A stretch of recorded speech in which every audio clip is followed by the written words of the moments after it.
相信大家都知道，中央同埋城中嘅權貴為咗維持現有嘅政治特權，用無所不用其極嘅方法扼殺政黨發展嘅空間，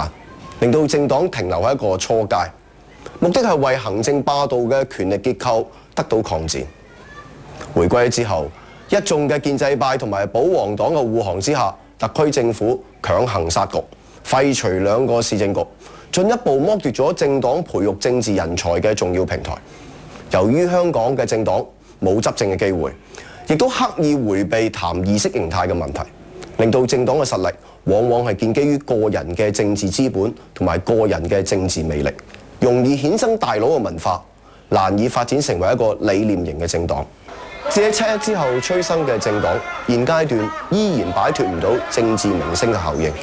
大家提起社民連，都只係會諗起毓民、長毛同埋大舊，而講唔出濟弱扶傾、義無反顧嘅理念，沒有抗爭，哪有改變嘅路線？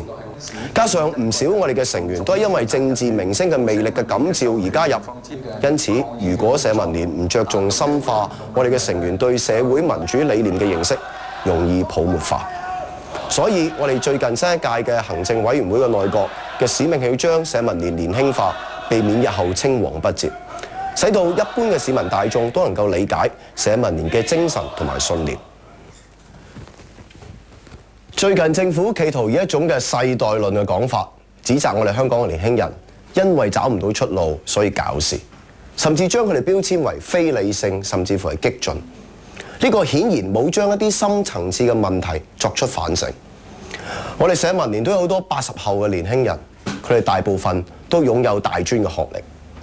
呢班嘅年輕人喺工作上已經開始有一定嘅成就，但係依然參與政治，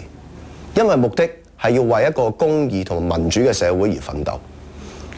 面對一個特區政府橫行霸道，面對我哋香港立法會嘅功能組別強橫無理，面對官商勾結、貧富懸殊，香港嘅年輕人又點唔會站出嚟呢？我相信呢個係80後年輕人起而抗爭嘅深層次原因。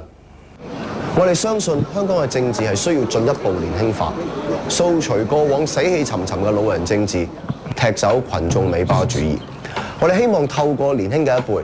將深層嘅理念化為啲好簡單嘅説話，到街頭、到屋邨、到唔同嘅地方，同唔同嘅人講。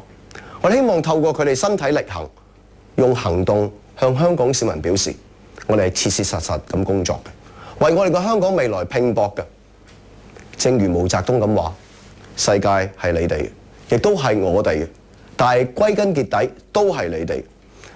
我哋相信一個政黨有將來，一個社會有將來，應該多由年輕人去嘗試、負責同埋承擔。社民連嘅新內閣如是，